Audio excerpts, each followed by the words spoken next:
15 गते मलाई यो फाइनल चाहियो। मैले नत्र खोलामा गाड्छु प्लिज। मैले एकदम भद्र म बोलेको छु।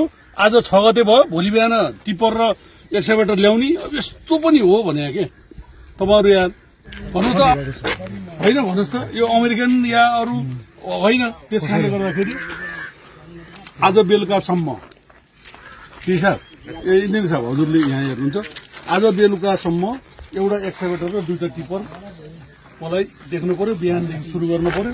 यताबाट यही अन्तबाट केही गर्नुपर्छ। क्याबिन नापेर इन्जिनियर साहबले भन्नुहुन्छ क्याबिन झारिदिने। 15 गते यो फिलिङ गरेर यो ढलान गरेर 15 गते 2टा ठेकेदार साहब सुन्नुहोस् है। फेरि यहाँ डी साहबको अगाडि बोलेको छु मैले, इन्जिनियर साहब पनि हुनुहुन्छ। 15 गते मलाई यो फाइनल चाहियो। मैले नत्र खोलामा गाड्छु। अनि उहाँले हुन्छ भने तपाईँहरूलाई के टाउको भयो? मेरो भनेको तपाईँहरू प्लिज मेरो पनि अनुरोध मान्नु न यार। प्राविधिकको कुरो मान। डी साहब तपाईँले फुलिसकेको छ। त्यो कुरा होला भनेको मेरो भनाइ नहुने काम हामी किन गर्ने? त्यसरी भनेर हुँदैन, काम हुनु पर्यो। इन्जिनियर काम हुनु पर्यो, कुरा सकिहाल्यो। यो खेतको माटो बलियो हुने, यो बलियो नहुने भन्ने हुँदैन। तपाईँ किन रोलर लगाएर यता यता जाली लगाएर रोलर लगाइदिएर ग्राभ लगाएपछि समस्या हुँदैन। जाली भइसक्यो त भइसकिहाल्यो। ठिकै छ, जाली भयो त भइहाल्यो नि। जाली नभए त माटै रोकिन्न नि। खेतकै माटो ल्याएर रोकिन्न नि। त्यो पनि रोकिहाल्छ जालीमा। अब खेतकै माटो हाल्दा पनि गएको छ त, जाली नभए जाँदैन। त्यसकारणले कामहरू अरू नसकिएला, तर माटो भर्ने र यो ढलान गर्ने काम यो चाहिँ 15 गते भित्रमा सिद्ध्याउनु पर्ने। जेठ 15 गते भित्रमा यो माटो भर्ने काम। र किन भन्दा माटो भर्ने बित्तिकै यो त एक दिनको मेसिन आरएमसी ल्याएर यो ढलान गरिदिने। र यो क्याबिन आवश्यकता अनुसार हाम्रो इन्जिनियर रञ्जित शाहजीको टेक्निकल उहाँको सुपरभिजनमा अरू गर्नुपर्ने कामहरू गर्ने हो। प्राविधिक कामको चाहिँ जिम्मा हाम्रो रञ्जितजीले लिनुहुन्छ। तपाईहरु वडा अध्यक्ष सहित हाम्रो निवर्तमान वडा अध्यक्ष सहित सबैले यसलाई चाहिँ आफ्नै यो पुल भनेको तपाई हाम्रै हो। तपाई हामी सबै मिलेर यो राम्रो र छिटो अब जति 11-12 वर्ष भइसक्यो। अब हामी कुर्न यो असारपछि रातो किताबमा पनि म राख्न सक्दिनँ।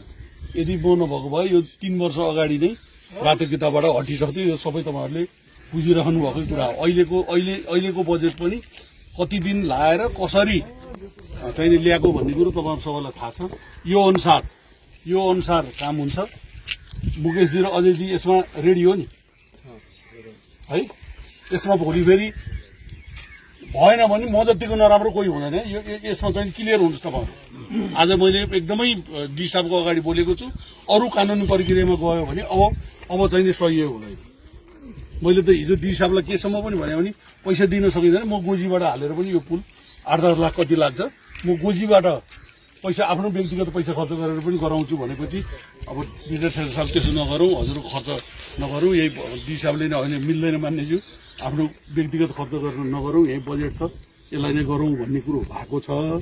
भोलि बिहान 8 बजे भयो 15 गते यो चाहिँ कति सकिन्छ भन्नु खोजे। यो के आवश्यकता छ रञ्जित सर? माटो त सकिन्छ, कम से कम गाडी आउन जानलाई भयो भने त्यो भएपछि किन भन्दैन जाली बरु असारसम्म गर्दा नि केही फरक पर्छ। हो, जालीलाई त्यो एउटा कुरो के भने यो माटो भरेर रोड चलिसकेपछि यो ढलान गर्न सकिँदैन।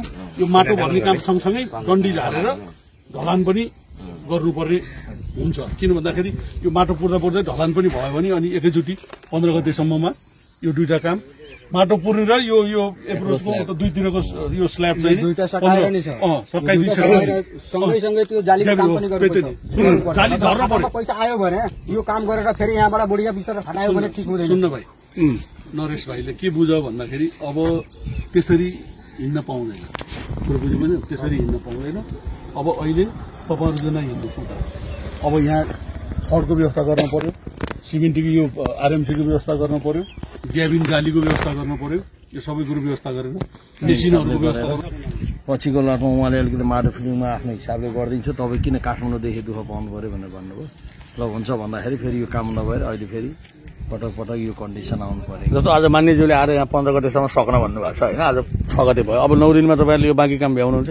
यो अहिले एभरोज रोड खोल्ने काम चाहिँ भ्याइन्छ सकिन्छ यो हामी यतातिर गाडी आवत जावत बनाइदिन्छु र रिभर ट्रेनिङ काम जति सक्दो त्यति हामी आवश्यक अनुसार गरेर टुङ्ग्याउँछौँ। कुरो ठिक छ नि त बाउन्ड्री मान्ने छ नि ल यति गरे भोलि बिहान 8 बजे विकास सामान त अझै जानु पर्यो। त्यही त नि भोलि बिहान 8 बजे स्टार्ट भएको मलाई भिडियो चाहियो अब हुन्छ कुरा सुन भिडियो चाहियो क्या मेरो अब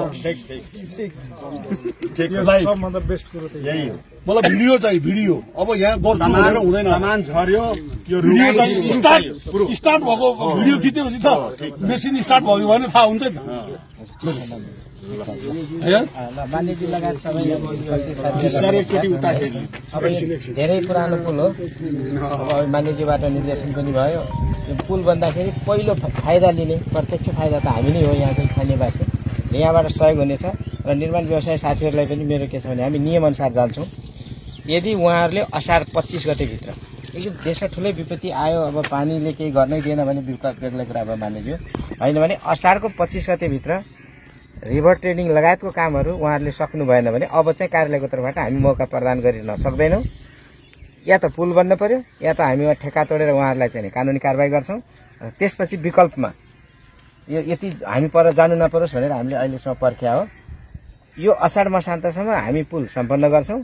उहाँहरू चाहिँ केही कारणले सफल हुनु भएन भने उहाँहरूले कानुनी कारबाही भोग्न तयार हुनुपर्नेछ। मैले सबै स्थानीय दाजुभाइहरूसँग प्रतिबद्धता जाहेर गरेँ र विशेष गरी हाम्रो मुखियाजी दुवैजना हुनुहुन्छ, अहिले पहिलेको पनि हुनुहुन्छ अहिलेको पनि हुनुहुन्छ। स्थानीय समस्या सुल्झाउने सबै नेपालको कानुनले जिम्मा यहाँहरूलाई दिएको छैन मान्यज्यू। कुनै पनि विवाद भयो जग्गा सम्बन्धी नदी सम्बन्धी भने यो यहाँहरूको जिम्मा छ। यो सबै सल्टाएर असाढको 25 गते पूर्ण रूपमा यो चाहिँ पुल सकिएको अवस्थामा हामीले एउटा यसरी मान्यजीलाई फेरि यहाँ चाहिँ आमन्त्रण गरेर उद्घाटन गर्ने एउटा मौका दिनुहुनेछ सबै निर्माण व्यवसाय लगायत स्थानीय साथीभाइहरूले भन्ने आशाका साथ मेरो हाम्रो मन्त्रीजी हुनुहुन्छ, उहाँ हाम्रो इन्जिनियर साहब हुनुहुन्छ डिसा सडक विभागको। मेरो तर्फबाट के छ कि जुन बेला राति होस् चाहे दिउँसो होस् म सहयोग उहाँलाई यो ठेकेदार जुन हुनुहुन्छ उहाँलाई सहयोग म गर्न तयार छु जुनसुकै बेला। तर एउटा कुरो के छ भने बिचैमा काम रोकेर उहाँ जानुहुन्छ भने उहाँको गाडी साडी केही पनि म जान दिँदैन। एउटा प्रतिबद्धता छ मेरो, त्यति मात्रै कुरो हो। अनि उहाँ सरलाई पनि धन्यवाद, उहाँ सबैजनालाई धन्यवाद।